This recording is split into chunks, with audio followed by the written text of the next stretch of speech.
È difficile ricostruire quando, nell'antico Egitto, avvenisse solitamente il passaggio dall'adolescenza all'età adulta. I resti qui esposti appartengono ad una ragazza di circa 16 anni e, considerando l'aspettativa di vita dell'epoca, era probabilmente già ritenuta una giovane donna. La cura riposta nel processo di imbalsamazione è notevole.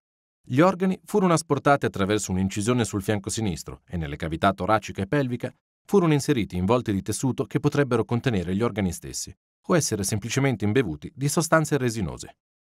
Resti del cuore sono visibili nel torace, dove l'organo veniva lasciato poiché considerato sede dell'intelletto e dello spirito del defunto.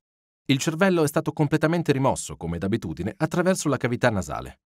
Il corpo fu poi avvolto in numerosi strati di bende di lino, le braccia incrociate sul petto con la mano sinistra chiusa a pugno.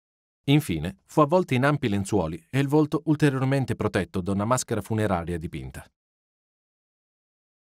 Mummie e sarcofagi appartenevano alla collezione del console generale di Francia Bernardino Drovetti, acquisita dal museo nel 1824. Non esistono purtroppo informazioni precise circa la loro provenienza, che si può solo ipotizzare sia l'area di Tebe, presso l'odierna Luxor.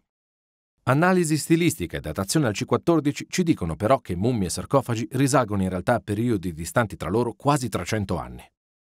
Il nome che compare nelle iscrizioni sui sarcofagi, ovvero Merrechmut, cantante del dominio del dio Amon, non è quindi quello della giovane donna. L'Egitto in cui le due donne vissero era un paese di continui cambiamenti politici, governato da sovrani di origine straniera, i re persiani nel caso della prima, e la dinastia macedone dei Tolomei nel secondo caso.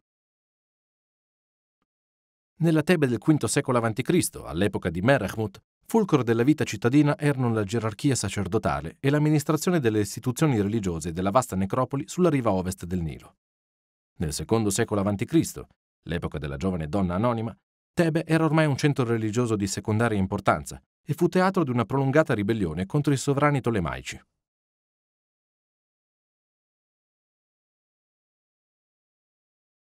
La cura con la quale è stato eseguito il processo di imbalsamazione e la presenza della maschera funeraria sembrano indicare una certa disponibilità economica da parte dei familiari della giovane donna.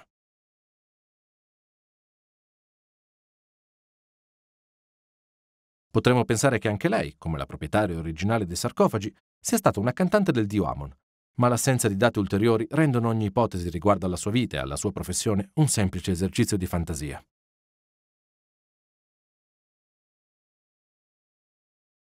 Allo stesso modo, non è chiaro perché il suo corpo sia stato deposto nel sarcofago di un'altra persona risalente a ben 300 anni prima.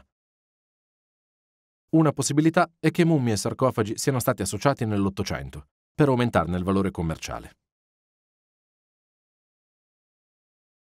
Cassa di mummia con coperchio in legno dipinto su fondo bianco. Il coperchio rappresenta una mummia di donna con ricco usach al collo e sul petto l'immagine di una dea alata con disco sul capo seduta sulle calcagna. La cassa, che contiene la mummia fasciata con maschera sul volto e sul capo lo scarabeo col disco solare, ha nel fondo esterno gli stessi emblemi e simboli descritti al numero 10,